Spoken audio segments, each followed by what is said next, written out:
Ho cominciato a fare la musica. Fare la musica è bello, perché insomma la musica poi la fai. Io ho cominciato da bambino con un rapporto estremamente particolare, nel senso che mia madre si era fissata con le lezioni che aveva già preso mia sorella di musica, lezioni del metodo tradizionale. Arrivava questo vecchio professore che mi insegnava il solfeggio, e quindi che era un po' come quando ti insegnano a giocare a pallone, però non devi toccare il pallone, devi fare soltanto ginnastica, devi prepararti. Questo può essere giusto a una certa età, ma a 6 anni, 7 anni era una tortura, per cui io approfittavo, mi ricordo, dell'anzianità di questo professore per smarcarmi appena vedevo che l'occhietto iniziava a cadere, per cui io, come calava la palpebra, scappavo e andavo a giocare a pallone in questo caso. Quindi questo rapporto il rapporto didattico fu traumatico perché era coercizione, invece fu molto bello quando finirono le lezioni e io mi riappropriai del pianoforte, cioè a quel punto diventava mio, nel senso che occupava il mio spazio mio libero di scelta, perché io andavo a suonare sempre e andavo in quel caso a scoprire la musica, cioè coi tasti, e quindi io ho un approccio con lo strumento che fortunatamente avevamo in casa, un bel verticale FIP, Fabbrica Italiana di Pianoforti, ce l'ho così come autodidatta, ma soprattutto come pioniere, come uno che scopre una cosa, un suono, le sonorità, senza avere alcun tipo di intelaiatura classica, didattica, che gli permettesse poi di andare avanti in maniera disciplinata. Io scoprivo in modo random lo strumento, però c'ero tutti i giorni appresso. Mi ricordo che non avevo la cognizione delle scale e degli accordi, per cui suonavo sempre i tasti bianchi, mai quelli neri che erano postici. Quando mia madre poi mi regalò una chitarra, attraverso il metodo della chitarra inaugurai per primo una sorta di joint venture col pianoforte e chitarra. Entrambi si scambiarono opinioni e amorevolmente la chitarra cedette il metodo accordi al pianoforte, nel senso che io trasportai tutto quello che imparavo, quindi cominciavo a conoscere i vari re maggiori, mi minori, gli accidenti vari, e quindi li portavo nel piano e quindi imparavo gli accordi col piano attraverso il metodo della chitarra. Insomma, una cosa un po' distorta, però arrivavo poi quindi a conoscere le distinzioni tra maggiori e minori, insomma, tutto molto artigianalmente, quindi con le lacune anche dell'autodidatta, ma anche con questa bella sorpresa quotidiana di scoprire sempre cose appunto nuove. Abitavo e sono nato a Nuoro, per cui l'approccio con il Nuoro paese, con la musica, non era semplice, però ero agevolato dal fatto che a Nuoro c'era questa vocazione alla polifonia, che ancora oggi resiste, non mi pare che ci siano ancora 12 o 13 cori polifonici. E quindi fu introdotto da un amico in questo coro che era gestito da un professore che si chiamava Muratori. Alle magistrali io facevo il basso, il mio pezzo forte era La Montanara Uè, si sente cantare, eccetera, no? Però lì imparai anche a cantare insieme ad altri che facevano un'altra voce, per cui questo è stato importantissimo, perché poi iniziai a sentire l'armonia e non una delle cose che inguaiano più quelli che si affacciano alla polifonia è quella di non riuscire a fare una voce mentre l'altro ne fa un altro, insomma, no? Dopodiché però on the road c'era l'esigenza anche di suonare e quindi c'erano già i primi gruppi, parlo del 64-65, c'erano già i primi gruppi con ovviamente quello che passava il convento dal punto di vista del supporto tecnico dell'amplificazione, insomma, però c'era già un bel fermento, c'erano i club, quindi ci si riuniva lì, club voleva dire anche una bella socializzazione, soprattutto con l'altra parte del cielo, nel senso che se suonavi rimorchiavi anche, insomma, cercavi, insomma, stabilivi. Io poi che insomma, non ho mai avuto molta semplicità di rapporto, essendo un tantino orso all'apparenza, per cui mi serviva molto lo strumento perché ammorbidiva tutto e evitavo anche premesse strane, cioè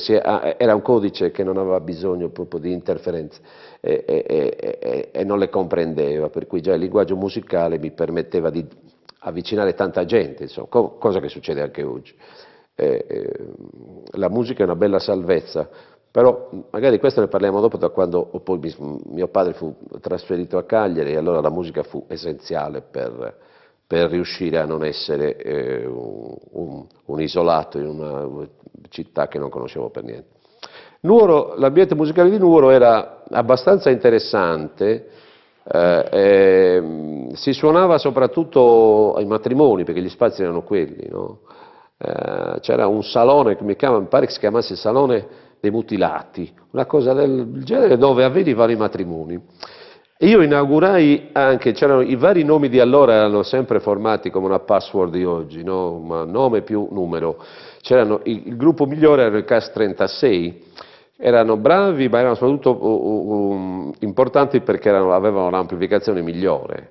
per cui avevano anche qualche soldo, perché qualcuno lavorava, e allora è chiaro che a quel punto compravano gli strumenti, mi pare, da uno di Oliena, che pare che avesse il mercato nero degli strumenti musicali, ed era bellissima questa cosa, perché la prima volta che arrivò un factotum Meazzi, al corso di Nuoro si presentò questo che era il cantante, tale Raimondo Selenu, mi avvicinò, sono un po' scioccato perché ho sentito l'effetto Grotte e mi ha fatto impazzire. Io ho detto, ma qual è l'effetto Grotte? Che poi era un eco a nastro che girava, la voce che è spaziale, sai, noi stiamo sperimentando cose. Io che venivo da una situazione che era simil varecchina, cioè la varecchina è quel microfono che si usa, che si appena quello col tastino, no? Allora, che poi lo interrompe. Io cantavo con quello,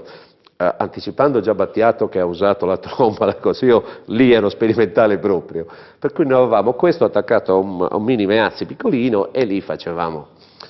le nostre performance. Mi ricordo che ci ingaggiarono anche al Molto Ortobene in un posto che si chiama Farcana, dove io feci la prima serata, e poi ne seguirono altre, mi ricordo un locale, che non mi ricordo, noi ci chiamavamo allora Jollyman, era un nome così, per dare questa cosa internazionale, no? Un po' emulando, insomma, poi però cambiammo il nome e lì iniziò già una cosa sperimentale, voglio dire, io cercai un nome che poi era una sorta di provocazione, perché aveva in sé un'ironia fondamentale, nel senso che chiamare in un posto di montagna come Nuoro un gruppo che si chiama Granchi, secondo me era già un fatto che dice i Granchi a Nuoro, ecco che insomma uno dice, e quindi ci chiamavamo i Granchi e facevamo un bel repertorio perché saccheggiavamo un po' di Beatles, mi ricordo che c'era fortunatamente uno di noi che lavorava, però lavorava in proprio, aveva una bancarella di noccioline gestita dalla madre, ma lui poi faceva il turno dell'ora di pranzo, che era il turno migliore per noi, perché io uscivo da scuola, le riunioni le facevamo di fronte alla bancarella, tra una cosa e l'altra questo di noccioline le finiva subito, perché noi parlando avevamo questo accesso gratuito al materiale. Bellissimo, un tempo stupendo, devo dire che mi ricordo non un furgone, ma una macchina Fiat, pare fosse una 1300, con l'imperiale dove c'era la batteria, le cose. Una delle prime serate mi pare la facemmo a Ovodda, se non sbaglio, serate di piazza, nel senso che già esisteva. Insomma, però fu abbastanza breve questo periodo, perché nel 67 poi io dovetti seguire mio padre, nel senso che mio padre fu trasferito d'ufficio, essendo un parastatale, a Cagliari, e quindi io in lacrime lasciai Nuoro. In lacrime perché mi dispiaceva molto lasciare un posto dove avevo gli amici, il posto dove ci si vedeva, il corso, tutti i riferimenti che da quando sono nato hanno rappresentato sempre una sorta di sicurezza. Quando parlo di Nuoro parlo sempre, nonostante Nuoro avesse un attaccamento alle radici e quindi avesse anche questa capacità di corale, già di cantare con una polifonia in lingua sarda, ma con una polifonia che ancora oggi risente di richiami un po' nordici, insomma, no? Il Trentino, insomma, queste cose. Io ho citato la Montanara perché loro venivano da lì, poi cantavano in sardo, questa è una cosa, è un po' un ibrido che ancora oggi esiste, insomma, no? Però non cantavo in sardo e devo dire che il sardo già da allora era relegato a un altro tipo di mondo che si avvicinava più a una socializzazione da bar, per non dire bettola. Allora si facevano i coriaterores, però erano emarginati. Questo è un segnale, ma nel senso che anche la lingua, secondo me, poneva per un problema sociale, cioè la separazione tra l'italiano e il sardo era, purtroppo, era anche un fatto sociale, nel senso che chi parlava il sardo veniva considerato uno che non sapeva parlare bene l'italiano, cioè il potere della lingua era la lingua italiana. Il popolo parlava sardo, per cui cioè il sardo era la lingua del popolo, quindi la lingua povera in sintesi. O la lingua subordinata, come poi dirà poi Gramsci, o la lingua meglio subalterna. Tutto questo per me significava, faccio un inciso perché è importante per vedere poi che cosa è successo, significava però, essendo io di estrazione borghese o piccolo borghese, ubbidire agli insegnamenti della scuola che proibiva il sardo, per cui mia madre diceva mi raccomando, io poi in casa non lo parlavo, avevo mamma sassarese, babbo sindiese, ma a parte questo si rifiutavano proprio di parlarlo, per cui non ho mai imparato a casa il sardo, quindi questo codice mi mancava, pur avendo amici che invece per strada lo parlavano. Questo fu il momento cioè io ero uno straniero nel posto in cui ero nato, insomma, uno straniero a Nuoro, nel senso che mi mancava il codice. Poi aggiungiamo che io abitavo anche in un cortile, quindi quel cortile era già un emisfero diverso, una sorta di protezione, un castello, fuori c'era il popolo, dentro c'erano gli impiegati, che allora era una classe insomma un po' agiata rispetto al muratore, ecco, in questo senso. Tieni presente che Nuoro, pur essendo un grande paese, però era l'Atene dei Sardi, voglio dire, è stata l'Atene dei Sardi, quindi culturalmente era avanti in questo senso. Trasferire, cioè, quindi noi ascoltavamo tramite la radio tutte le ultime novità, eravamo molto aggiornati in questo senso. Io poi che ho fatto il classico, un piccolo liceo classico, era abbastanza avanti anche quello perché c'era una simbiosi continua tra professore e alunno, era una bella famiglia, insomma, begli stimoli insomma, in questo senso. Poi Nuoro, voglio dire, è stata la patria, no, grazie a lei, da Sebastiano Sata, quindi aveva un bel humus che ci permetteva di essere in contatto col mondo, insomma, nonostante fosse chiusa da un lato ma molto aperta. È chiaro che il vicinato, voglio dire, l'Interland, reagiva in maniera un po' diversa, nel senso che accettava questa ventata di novità, che poi era anche, voglio dire, già stava affacciando il beat, per cui era anche visibile, no, nel fisico dei musicisti. A Cagliari la cosa esplose, ma già nel 65-66 si vedevano già le prime chiome un po' così, gli abiti un po'. E devo dire che la cosa che salvava tutto è che l'accettazione di questo tipo di musica, quindi di una musica che già era diversa da quella degli anni 50, dal rock and roll, insomma, no? E poi l'avvento di una strumentazione, delle chitarre elettriche. Io mi ricordo che mi spaventai quando vennero nel mio liceo, ospitati dal preside, nell'aula magna, gli Eagles, che era un gruppo di Nuoro, con le chitarre elettriche che io non avevo mai visto. Quindi quando sentì questo suono, facevano tutti gli shadows, questi pezzi suonati, allucinanti, io rimasi, perché ti arrivava qua, cioè non sentivi più la chitarrina che dovevi. Questa è una bella forza, una bella potenza, una bella aggressività,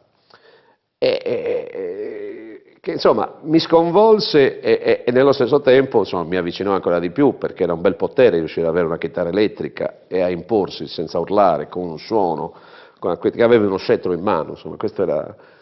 Poi a Nuoro sono venuti tanti gruppi, tipo i Sorrows, che facevano Mi si spezza il cuore, me lo ricordo che Take a Heart, no? questa cosa molto percussiva, no? E quindi impazzivamo, insomma, e poi iniziavano a comparire i Beatles, tutti per uno, il film, le cose, quindi era era un delirio, cioè io ero proprio preso. Vabbè che io uscivo anche dai film western molto presto, perché uscivo sparando quando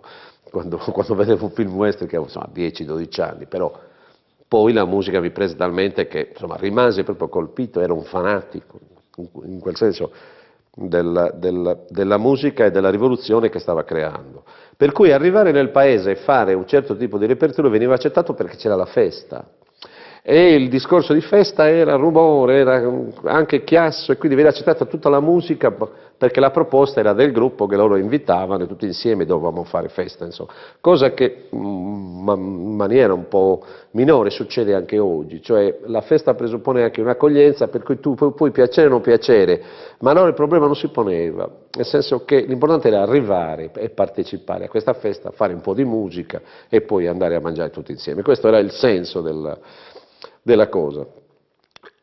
L'Interland camminava e seguiva molto la città, anche perché la città Nuoro era un po' razzista in questo senso. Nuoro riconosceva l'onianese, l'orgolese, la coccia, nel senso che i famosi biduncoli erano biduncoli come tali, dal modo in cui camminavano, in cui tu li riconoscevi subito, insomma, no? Nonostante fosse anche Nuoro, insomma, una città di pastori, voglio dire, era con una bella civiltà agropastorale, vecchia, antica, insomma, vedi la Deledda, vedi, insomma, tutto questo, però aveva questo senso, voleva essere riconosciuta come città e non come paese, quindi nei confronti dei paesani aveva sempre questo atteggiamento un po' strano, insomma. Quindi Cagliari, io mi ricordo quando arrivai a Cagliari, poi ci fu il trasloco e poi la sera ero libero, abitavamo in via Cuggia, vicino al liceo Dettori, poi andai in Piazza Repubblica e mi guardai intorno, ecco adesso cosa faccio? Cioè non c'era più il riferimento del corso dove incontravi Tizio, Caio, sapevi che quello si era fidanzato con l'altro, che quello stava uscendo,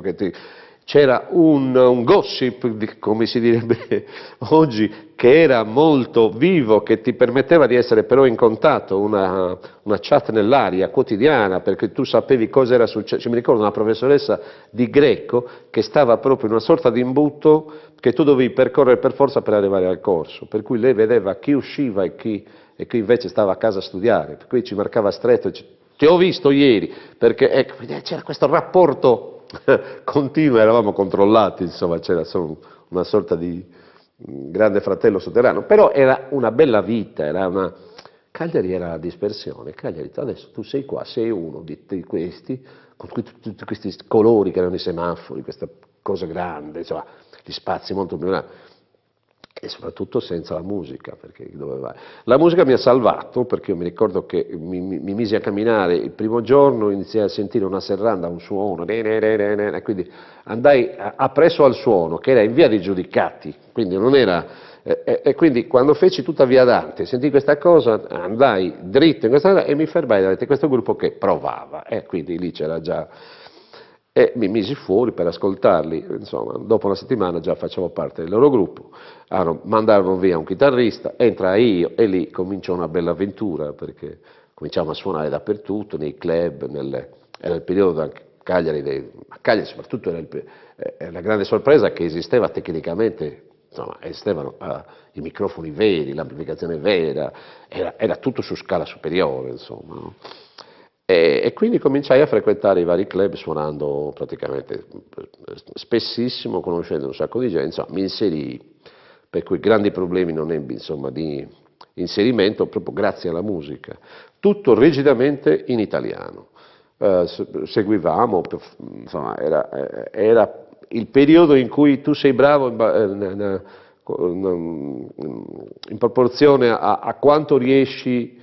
a imitare il prototipo, no? Come che quando uno fa le cover è quello, la tua bravura,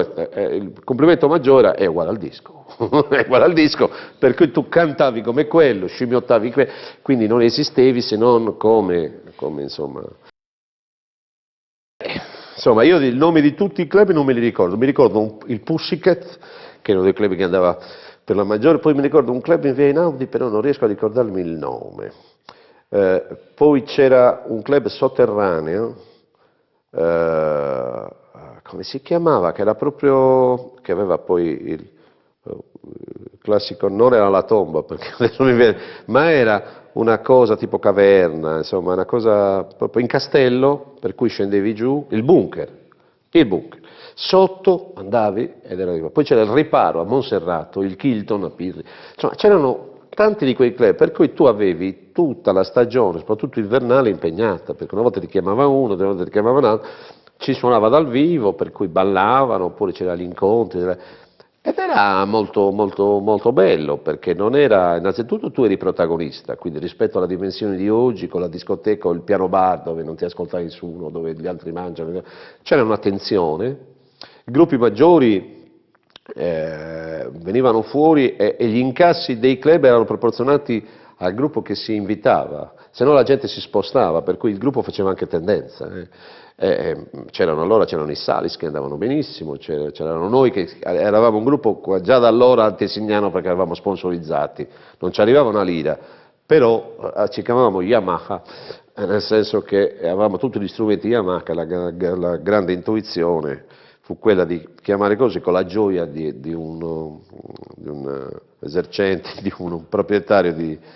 un grosso negozio di strumenti musicali che quindi aveva questo sponsor, mi pare che ci fece le divise lui, una cosa del genere. Insomma, però andavamo bene anche perché avevamo una bella formazione con 2 sax,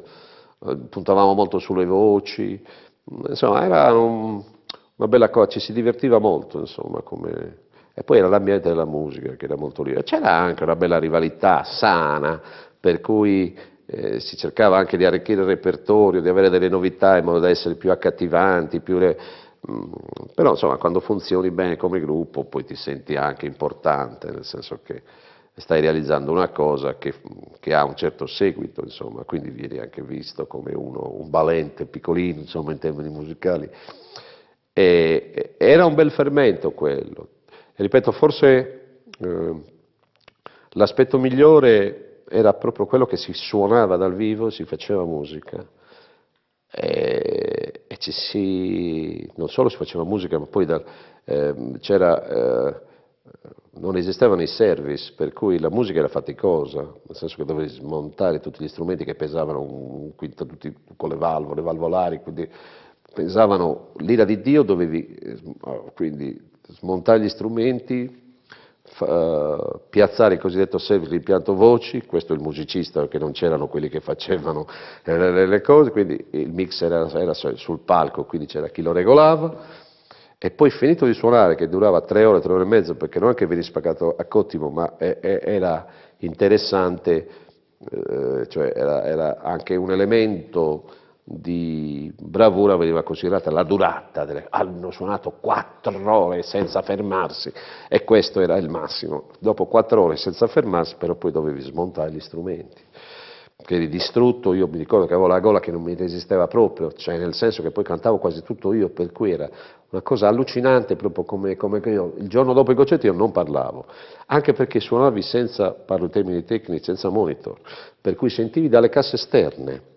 cosa che mi serve ancora oggi, perché in certi momenti io mi faccio passare molto il monitor perché memore di quell'esperienza riesco a calibrare molto meglio la voce, dipende da dove sono, e da dove mi esibisco, insomma. Il repertorio era misto, su cover, il nostro repertorio era, avendo 2 sax, noi facevamo molto Otis Redding, facevamo molto, sì, rhythm and blues, quindi insomma Aretha Franklin, fatta un po' in versione maschile,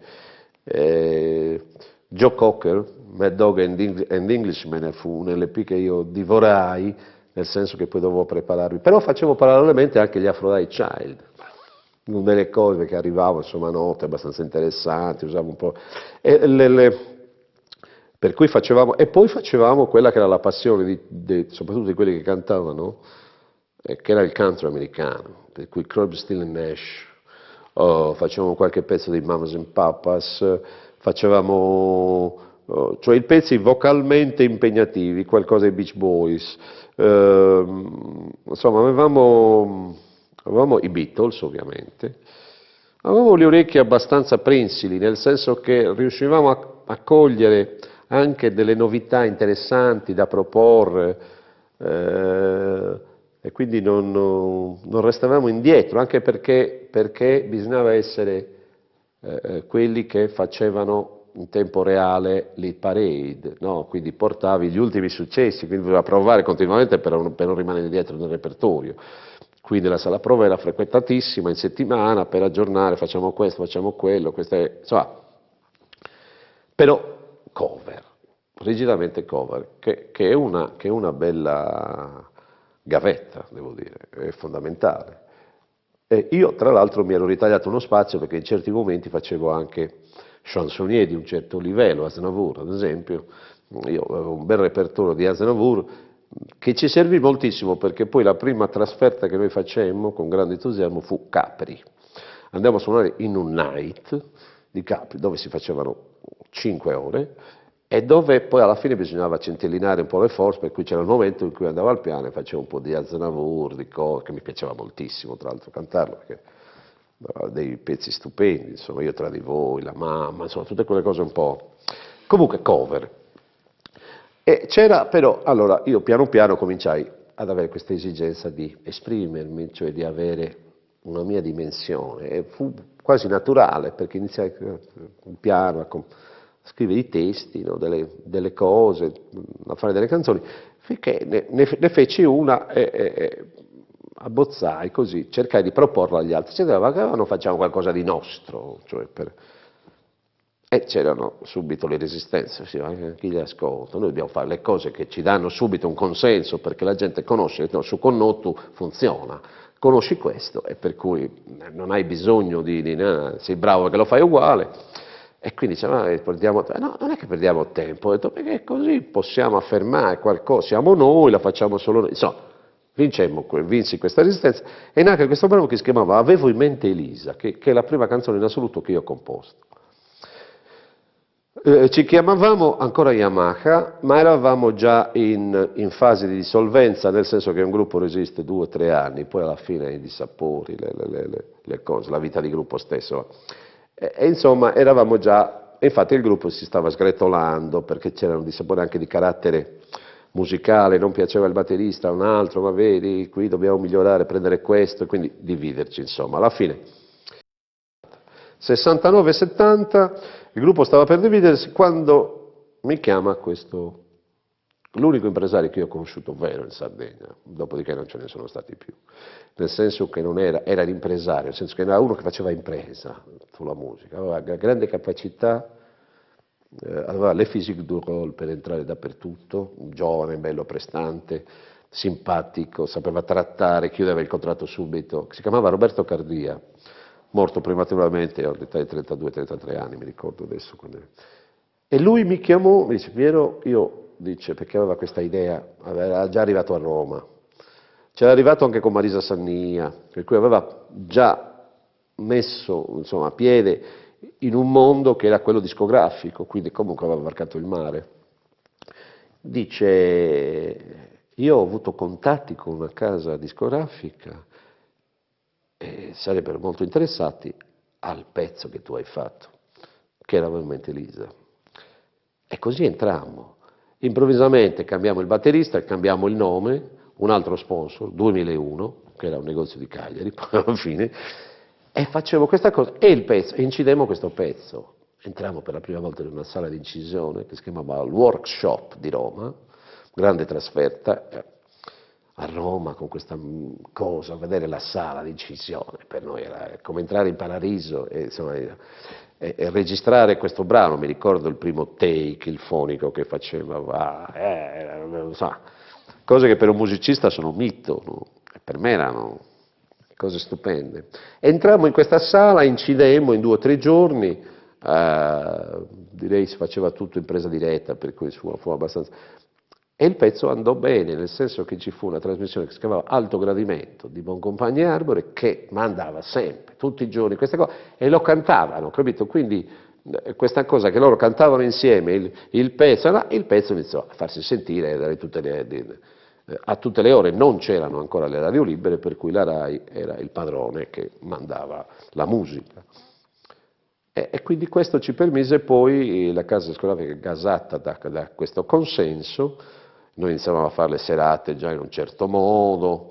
con un minimo di, con anche col gruppo di spalla, capite? Con quelle cose che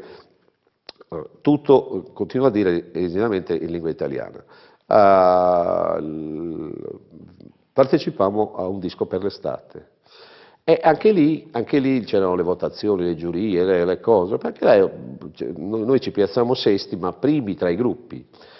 Premetto che tra i gruppi c'erano i Nomadi con Dio Vagabondo, c'erano i Camaleonti, insomma, c'erano quelli che noi poi cantavamo, insomma, no? Perché avevamo anche il repertorio. Per cui la situazione fu immensa, eh, erano gli anni anche dei Delirium che avevano fatto Sanremo. Noi presentammo un brano, sempre scritto da me, che era un brano antesignano nel senso che cantava l'ambiente e quindi parlava di un futuro dove l'aria sarebbe stata un po' diversa e dove il mondo sarebbe stato un po' diverso. Insomma. Si chiama Messaggio questo brano. Oh, fino a qui, dopodiché facciamo anche un altro disco per l'estate che non andò così bene l'anno successivo, ma io già sentivo stretto il rapporto col gruppo. Perché io cominciavo a scrivere, ma cominciavo a scrivere delle cose che riguardavano molto, erano molto interiori, riguardavano cioè riguardavano la mia vita, il rapporto con mio padre, tutte le varie situazioni e sinceramente quelle cose cantate da un gruppo, secondo me erano fuori da ogni logica. E quindi io dopo un po' dico, ragazzi, io me ne vado, cioè non ce la faccio, voglio fare la mia strada, le mie cose, scrivere le mie canzoni, come va, però non la presero bene perché poi a quel punto significava che piano piano il gruppo, infatti così successe, insomma, dopo un anno o due che andarono avanti da soli, poi insomma non successe niente e quindi si sciolsero. Però io volevo continuare e iniziai questa cosa da solo. Quando si inizia da solo è terribile perché non ti rendi conto improvvisamente che il gruppo è una bella protezione, dove ti puoi nascondere, dove puoi... Sì, sei del gruppo, però non sei un frontman. Cioè anche avendo una timidezza mia particolare che non si vede ma c'è, per cui avere il faro puntato solo su di te, quindi gli occhi solo su di te, abbozzare una serata, insomma, io quindi sentivo molto il peso della responsabilità e stavo scrivendo quest'album che la stessa casa che lavorava col gruppo mi aveva proposto, era la King di Aurelio Fierro, recentemente scomparso, cantante degli anni, no? Guaglione, insomma, una bella napoletanità espressa bene, con una bella felicità anche. E quindi andai a Napoli e mi fecero incidere questo disco. A Napoli, in via Egizia Capizzo Falcone, la King Records, con questo studio monumentale che era un vecchio edificio, insomma, con l'impegno loro, con la napoletanità che messa a confronto con la sardità ma intesa come approccio alle cose molto più serio, molto più, invece loro hanno una disinvoltura per cui era un casino, non si capiva mai gli orari, gente che veniva a una certa ora. Io che stavo lì in albergo e che alle 9 mi presentavo in sala per incidere e poi non vedevo nessuno, però fu un'esperienza entusiasmante perché poi tutto finiva con un caffè. Nel pieno del casino dove non funzionava nulla, dove dovevamo registrare, non c'era il musicista, quello non aveva, pigliamoci un caffè, va. E lì e tutto si risolveva. Quindi questa filosofia di vita mi servì, perché poi alla fine servì a capire che da un punto di vista del sardo noi abbiamo come indole, come DNA questo approccio con le cose molto serio, molto importante, per cui siamo gente affidabile, però siamo troppo seri, sembra che tutto sia quadrato, che abbia una dimensione geometrica, invece non badiamo che poi ci sono anche le sfumature, le cose. E ogni tanto lasciarsi andare all'imponderabile, e accettare le cose come vengono, che non dipende da te, per cui è come quando deve piovere o non piovere. Accettare, quindi accettare anche gli altri, questo bel disordine che però è creativo, perché quando si trattava di ascoltare i pezzi, loro erano insuperabili. Questo senz'altro mi agevolò molto, perché stava nascendo e non c'era più il singolo, non c'era più il cantante, no, che eseguiva, c'era l'autore. Voglio dire, io facevo anche delle cose, non cantando Battisti, ma seguendo Battisti in quel senso. No? Già lui aveva aperto una strada, anche se era un binomio, però voglio dire, si affacciavano i primi cantautori, in senso vero. Tant'è vero che la prima serata che feci come singolo fu ad Assemini, insieme a Francesco De Gregori, che aveva appena fatto Rimmel, e quindi venne lì, c'era anche Fabrizio De André come infiltrato, nel senso che era lì perché stava studiando qualcosa insieme a De Gregori, infatti poi avevano fatto anche un album insieme. Andavamo a cena insieme, eccetera, insomma, quindi c'era questo mondo cantautorale che stava venendo fuori e io mi dovevo inserire. Col primo album non ce la feci perché poi la casa King fallì, per cui l'album uscì, non fece neanche il tempo a uscire, che fu distribuito pochissimo, ce l'ho, me lo sono conservato, però fu un bene perché ero fuori misura, cioè io facevo le cose, la responsabilità mi aveva talmente preso che volevo straffare, per cui c'erano cose che non avevano il taglio giusto, aveva bisogno ancora di gestazione, io dovevo maturare. Finché arrivai appunto a star fermo per un paio d'anni e nel 76 cominciai a scrivere altre cose. Nel 76-77 mi divertivo a scrivere delle cose proprio molto più dure anche, con il fatto che c'erano i cantautori e anche con la consapevolezza di non avere interlocuzione.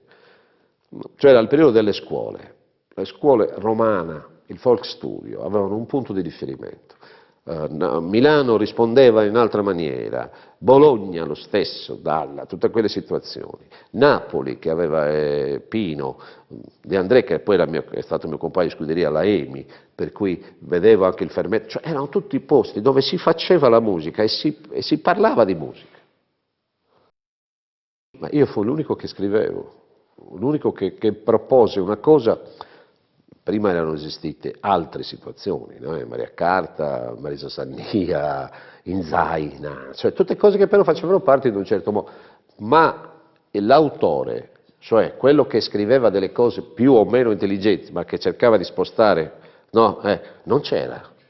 E non c'era neanche la capacità di incontrarne un altro che faceva quello che facevo io, per cui ci scambiava idee. Io avevo dei referenti, degli amici che stimavo molto, e mi piaceva il loro giudizio, che non facevano musica, però ascoltavano, erano dei grandi cultori, anche da un punto di vista culturale, erano persone con cui scambiare, però non avevo il musicista o la gente che faceva quello che facevo io, cioè non c'era un folk studio che dice adesso cantiamo tutti insieme, tu mi fai sentire le tue cose, io le mie, facciamo uno spettacolo, la gente che è quella che poi stimola di più, attraverso la quale puoi capire dove stai andando, se arriva quello che tu fai, non c'era. Io do una mia interpretazione, che è forse storica, come dire, cioè, prima la musica è sempre arrivata qua, non è mai partita da qua, noi abbiamo sempre preso, anche oggi, non è che con qualche variante. Secondo la poca consapevolezza o stima di se stessi, cioè consapevolezza di sé e autostima, nel senso che tutto quello che succedeva fuori, oltremare, o che mandava la televisione, era giusto, era perfetto in questo senso, era da prendere, era il verbo. Il verbo da te non poteva venire e poi c'era un'altra considerazione di fondo, che è successa anche a me, che qui non c'è l'autodeterminazione, manca, cioè tu non puoi decretare il successo. Il successo è successo quando lo decretano gli altri, arriva qua e allora è vero. Cioè non parte da qua la consapevolezza che tu imponi una cosa, non ne hai la forza ma non ci credi neanche, cioè i tempi stanno cambiando adesso e sono cambiati, però immaginiamoci allora che spazi avevi tu per esistere in un contesto del genere. Ti diceva, interessante, sì, però non venivi accettato come uno che veramente, dovevano dirlo gli altri che funzionavi, allora ti guardavano diversamente. Infatti uscì l'album, primo contratto con la EMI, fuori campo, mi videro un po' da un arbore, con cosa qui tutte le radio avevano in mente, tutte le radio mandavano, io accendevo per divertimento, a qualsiasi ora c'ero io, quindi tutto questo significava che noi abbiamo bisogno, ecco questo discorso può essere allargato, abbiamo sempre bisogno di un input che arrivi da fuori, se no noi non esistiamo, non abbiamo la capacità di dire no, facciamo questo, noi dipendiamo da noi, abbiamo questo senso di autodeterminazione che siamo padroni di oggi e del domani. Ecco, questo è un fatto anche, voglio dire, politico, insomma, no? Ma forse è il destino andando un po', insomma, dei dominati, ecco, o di quelli che si tirano dietro un vittimismo che ormai appartiene alla nostra DNA, insomma, e quindi anche porsi come, no, come frontman o proporsi con una propria produzione, lì veniva visto, insomma, non veniva incoraggiato, e anche oggi non credere che sia molto diverso. No, il primo approccio è sempre quello di dire sì, vabbè, ma non c'è il bollino. Quando c'è il bollino, allora vuol dire che è vero, ma non lo decide la persona che tu devi avere il bollino perché ce l'hai per qualità. La qualità la decidono gli altri, allora tu la assumi come vera. E questo è terribile, perché c'è sempre un avvitamento, noi abbiamo una miriade di gente e di talenti che non verrà mai fuori, e questa terra ne produce moltissimi. Siamo un popolo che rispetto al numero degli abitanti scrive una miriade di canzoni, poesie, romanzi, cose, molte nascosti, qualcuno adesso sta uscendo, ma abbiamo una capacità incredibile, creativa proprio, perché siamo dotati di questo, però poi alla fine abbiamo quest'altra grande calamità che noi stessi ci creiamo, che abbiamo insomma, un'insicurezza incredibile, un'incapacità proprio di proposta o di far sì che la proposta sia voluta e quindi credere in qualche cosa. Istituzioni comprese, perché insomma, poi alla fine qui la musica arriva e non si propone, insomma, noi ospitiamo sempre, abbiamo sempre questa grande, però non c'è reciprocità, voglio dire, ospitiamo musica ma non pretendiamo che gli stessi che noi ospitiamo poi ci diano l'opportunità di fare uscire i nostri, questo è quindi abbiamo una marea di festival jazz, però qui poi uno se ne deve andare per uscire da qua, deve partire e deve fare altro fuori, questa è una grande tristezza e questa è una lacuna che l'istituzione dovrebbe colmare, insomma, cioè dare opportunità di uscire, spendere i soldi pubblici per ospitare benissimo il confronto, ma far partecipare anche tutti i musicisti ai festival internazionali, non a suonare per gli emigrati, insomma, che questa poi è la verità. E quello fu per me il primo momento, perché poi fu un album sudato, vissuto, vero, al quale seguì poi un album dove io cercavo di confermare, a spingere più sull'appartenenza, no? Sì, vabbè, dice, va bene questa cosa qui, però il Maras come nome, come suono va bene, sardo, si vede, però volevo anche dichiarare la provenienza e per farlo non volevo usare un'immagine che allora era quella fondamentale del sardo, schietto e sincero, però voglio dire, un po' noioso, un po' sempre legato a questa figura, o della donna che va a prendere l'acqua al fiume, Maria Carta, bella, ieratica, bellissima come è, però poi, o se no, c'erano i film, o c'era il padre padrone di turno, insomma, no? Però sempre un ambiente agropastorale, questo mondo dove non esisteva l'ironia. E invece non è vero, perché noi siamo un popolo che può ironizzare benissimo. Tanto è vero che io scrissi quest'album e lo chiamai Stati Uniti, no? Giocando su questa cosa qui della presenza americana, ma in maniera un po' morbida, insomma. E quindi feci Stati Uniti che iniziò ad arrivare a lei parecchio, insomma, già da allora era una bella soddisfazione essere in classifica, insomma, questo. Dopodiché dovevo essere riconfermato ancora, feci il terzo album,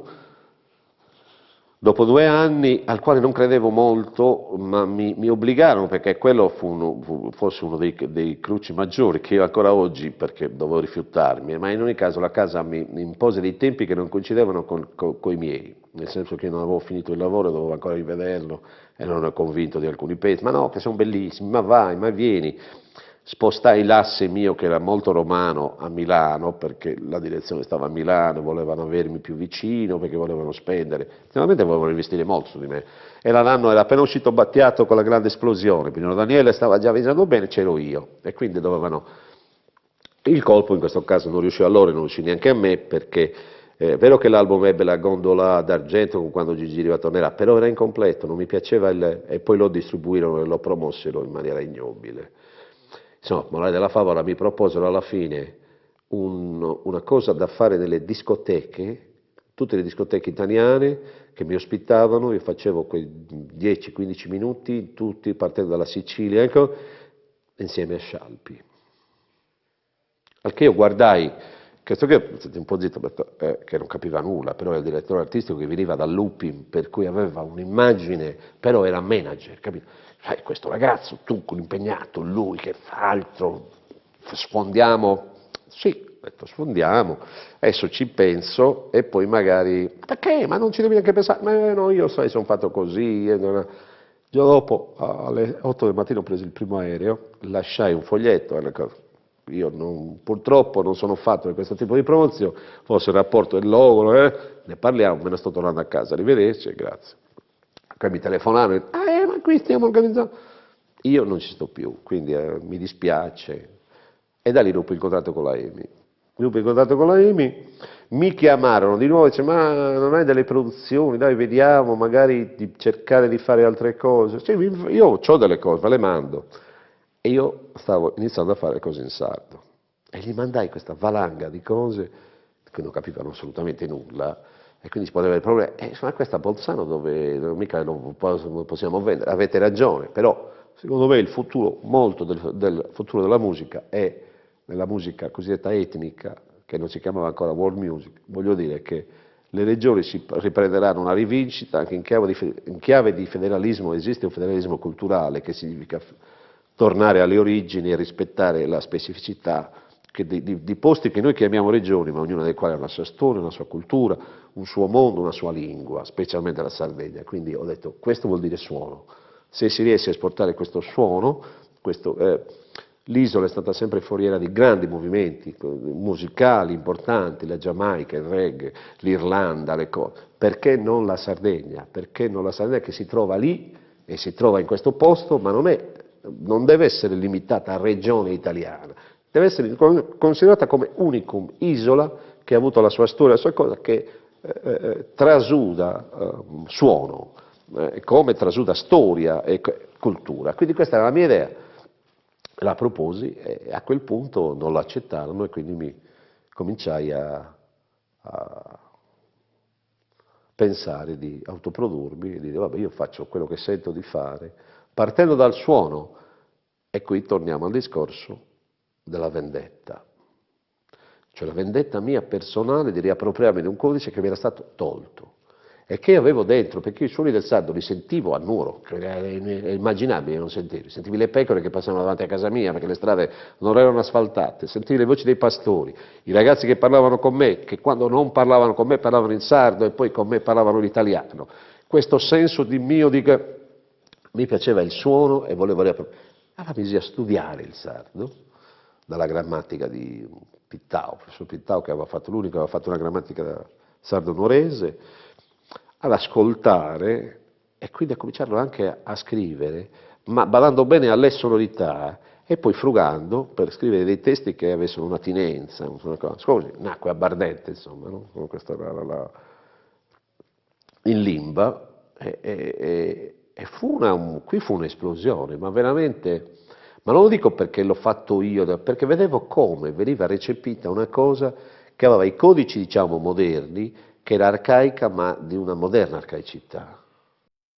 Era molto, chiamiamola tra virgolette, ancorata alle situazioni sarde, anche la divisione armonica spesso di molti pezzi, no? Che si chiudevano con una diminuita e cose che poi risolveva in maggiore, cioè delle cose che appartenevano a noi, cioè io non volevo fare l'ibrido, non volevo prendere un pezzo che si canta in inglese, metterci la musica, la lingua sarda e ho risolto il problema, no, doveva essere giustificato il discorso che quella musica era in sardo. Al limite certe cose si potevano cantare non in italiano però, capito? Con un'altra lingua, con un'altra sonorità.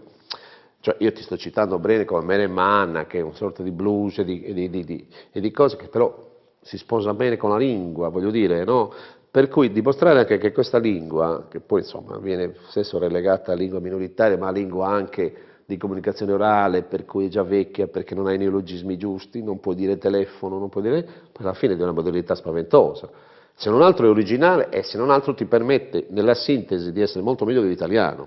perché è molto più vicino all'inglese che all'italiano. Certe cose certe immagini